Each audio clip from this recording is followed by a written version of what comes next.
श्री स्वामी समर्थ आपल्यातील अनेक स्वामी भक्त आपल्या दैनंदिन सेवेमध्ये श्रद्धेने तारक मंत्राचे जप व पठण करत असतात. काही जण तर नियमानुसार तारक मंत्राचे अनुष्ठानही करतात, परंतु तरीही मंत्राचा अनुभव आपल्याला का जाणवत नाही असा प्रश्न अनेकांच्या मनात निर्माण होतो. खरं तर आपल्याकडून अनावधानाने होत असलेल्या काही छोट्या चुका आपल्या साधनेवर खूप मोठा परिणाम घडवतात. आजच्या या व्हिडिओमध्ये त्या कोणत्या चुका असू शकतात आणि तारक मंत्र जपत असताना कोणत्या गोष्टींची काळजी घ्यावी याबद्दल सविस्तर माहिती जाणून घेणार आहोत.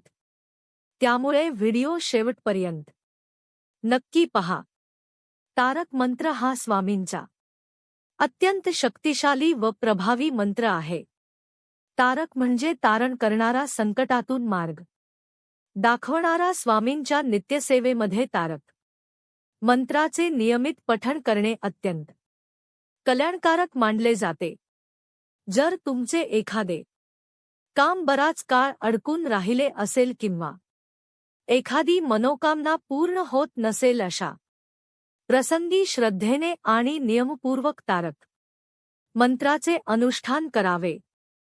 तुम्ही तारक मंत्र नित्यसेवेच्या वेळी जपत असाल किंवा ठराविक कालावधीचे अनुष्ठान करत असाल तरी काही नियमांचे पालन करणे अत्यंत महत्त्वाचे आहे. कारण योग्य पद्धतीने साधना केली तर त्याचे फळ अधिक प्रभावीरित्या अनुभवास येते. तर आता पुढे आपण पाहणार आहोत तारक मंत्र जपत असताना कोणते नियम पाळावेत आणि कोणत्या चुका टाळल्या पाहिजेत. एक संकल्प. जेव्हा आपण स्वामींची नित्यसेवा करतो तेव्हा वेगळा संकल्प करण्याची आवश्यकता नसते, पण आपण एखादे अनुष्ठान, पारायण किंवा ठराविक दिवसांचा जप सुरू करतो तेव्हा सुरुवातीला श्रद्धेने संकल्प घेणे आवश्यक असते. जर तुम्ही तारक मंत्राचे अनुष्ठान करत असाल तर त्यापूर्वी संकल्प करणे आवश्यक असते. मात्र संकल्प घेताना मी अखंड सेवा करेन असे कधीही म्हणू नये, कारण मासिक धर्म सूतक विटाळ, अचानक प्रवास, परगावी जाणे अशा काही अनपेक्षित कारणांमुळे सेवेमध्ये खंड पडू शकतो. त्यामुळे संकल्प घेताना असे म्हणणे अधिक योग्य ठरते की मी यथाशक्ती आणि जसा वेळ मिळेल तशी सेवा करीन. तारक मंत्राचे अनुष्ठान सुरू करताना जेव्हा आपण संकल्प सोडतो तेव्हा आपल्याला हे स्पष्ट सांगायचे आहे की आपण किती दिवस तारक मंत्राचा जप करणार आहोत, कोणत्या फलप्राप्तीसाठीही साधना करणार आहोत आणि त्या काळात तारक मंत्राचे किती वेळा पठण करणार आहोत. 2 स्थान आणि आसन. तारक मंत्राचा जप शक्य असल्यास देवघरात स्वामींच्या प्रतिमेसमोर किंवा मूर्तीसमोर बसून करावा. अशी एकाग्रतेने केलेली साधना अधिक फलदायी ठरते. परंतु काही कारणास्तव देवघरात बसणे शक्य नसेल तर घरातील कोणत्याही स्वच्छ आणि शांत जागी बसूनही मंत्राचे पठण करू शकता. तारक मंत्राचे पठण असो, अनुष्ठान असो किंवा इतर कोणतीही सेवा, ती करताना नेहमी आसन घेऊनच बसावे. जमिनीवर पद्मासन किंवा मांडी घालून बसणे शक्य असल्यास उत्तम, आणि जर तसे शक्य नसेल तर खुर्चीवर किंवा सोफ्यावर बसताना देखील योग्य आसन घेऊनच सेवा करावी. 3 संख्या. अनुष्ठानाच्या काळात शक्यतो तारक मंत्र किमान 11 वेळा किंवा 21 वेळा तरी जपला जावा असे सांगितले जाते. परंतु नित्यसेवेत वेळ कमी असल्यास एकदा, 3दा, 5 वेळा किंवा 7 वेळा याप्रमाणेही मंत्रा पठण करू शकता. तरीसुद्धा अधिक चांगला आध्यात्मिक अनुभव हवा असेल तर नित्यसेवेतही कमीत कमी 11 वेळा तरी तारक मंत्र जपण्याचा प्रयत्न करावा. नियमित जपामुळे मंत्रातील ऊर्जा अधिक सशक्त होते आणि त्या ऊर्जेचा सकारात्मक प्रभाव आपल्या जीवनावरही जाणवू लागतो. 4. एकाग्रता आणि उच्चार. तारक मंत्र जपत असताना मन पूर्णपणे शांत आणि एकाग्र ठेवणे अत्यंत आवश्यक आहे.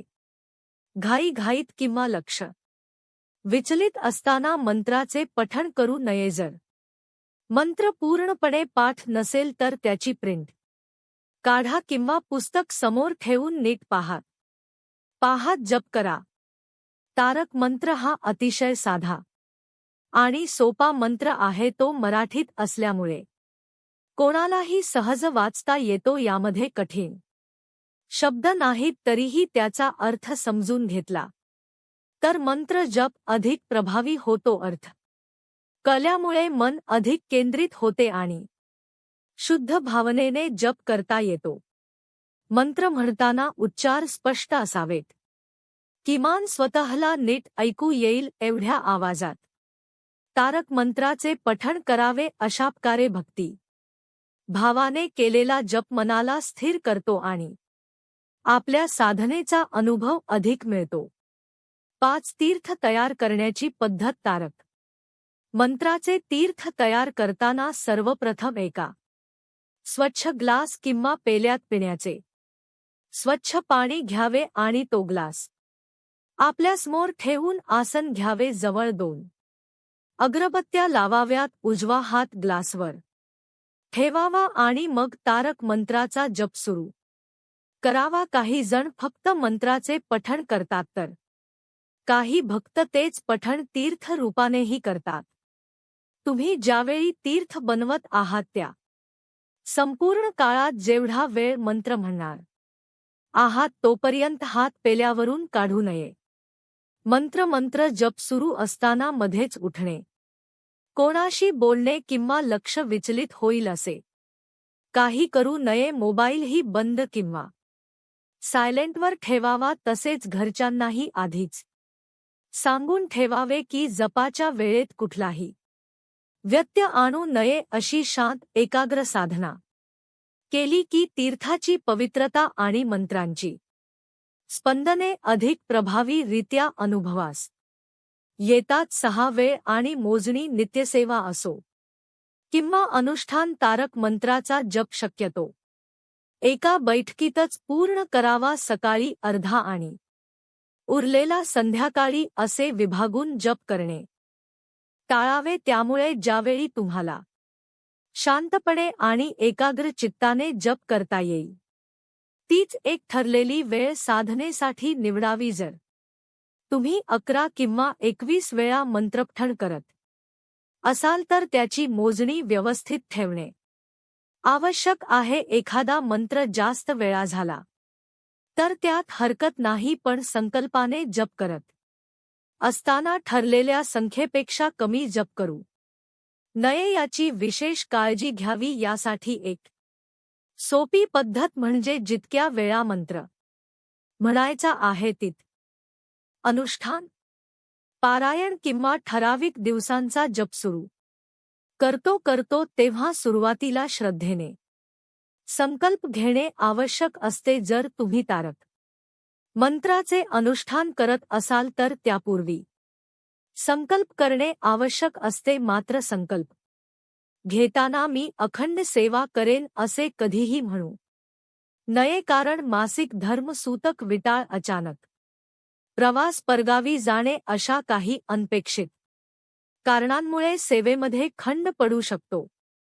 त्यामुळे संकल्प घेताना असे म्हणणे अधिक योग्य ठरते की मी यथाशक्ती आणि जसा वेळ मिळेल तशी सेवा करीन. तारक मंत्राचे अनुष्ठान सुरू करताना जेव्हा आपण संकल्प सोडतो तेव्हा आपल्याला हे स्पष्ट सांगायचे आहे की आपण किती दिवस तारक मंत्राचा जप करणार आहोत, कोणत्या फलप्राप्तीसाठीही साधना करणार आहोत आणि त्या काळात तारक मंत्राचे किती वेळा पठण करणार आहोत. 2.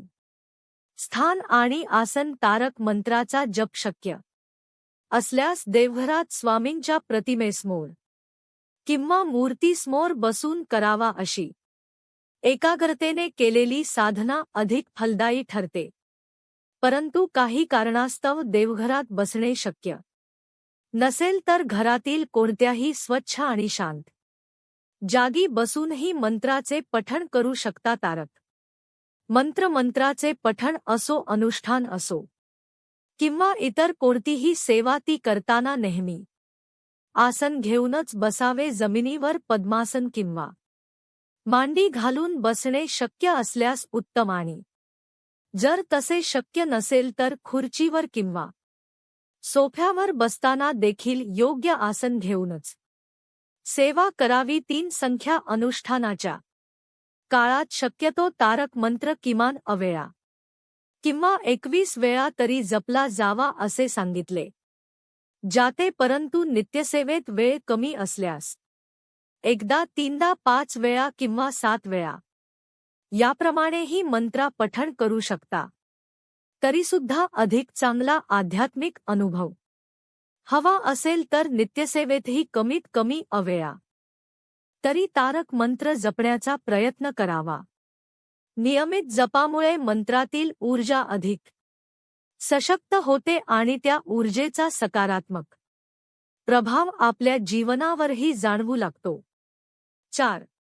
एकाग्रता आणि उच्चार. तारक मंत्र जपत असताना मन पूर्णपणे शांत आणि एकाग्र ठेवणे करण्याचा संकल्प केला तर साधारण 15 मिनिटात संपूर्ण सेवा पूर्ण होते. म्हणूनच ज्यावेळी आपल्याला निवांत वेळ मिळतो, मन शांत असते आणि कोणताही व्यत्यय येणार नाही अशी वेळच सेवेसाठी निवडावी ही होती महत्वाची नियमावली, जी तारक मंत्राची नित्यसेवा किंवा अनुष्ठान करताना नक्की पाळली पाहिजे. योग्य पद्धतीने श्रद्धा आणि एकाग्रतेने केलेले पठण साधनेची प्रचिती नक्की देते. अनेक अडचणीतून मार्ग सापडावा, आपली एखादी मनोकामना पूर्ण व्हावी किंवा प्रत्येक संकटातून रक्षण व्हावे यासाठी तारक मंत्राची सेवा अत्यंत प्रभावी आणि कल्याणकारी मानली जाते. सेवा करताना जर आपण शिस्तबद्ध पद्धतीने साधना केली आणि सांगितलेल्या नियमांचे प्रामाणिकपणे पालन केले तर त्याचे फळही लवकर अनुभवास येते.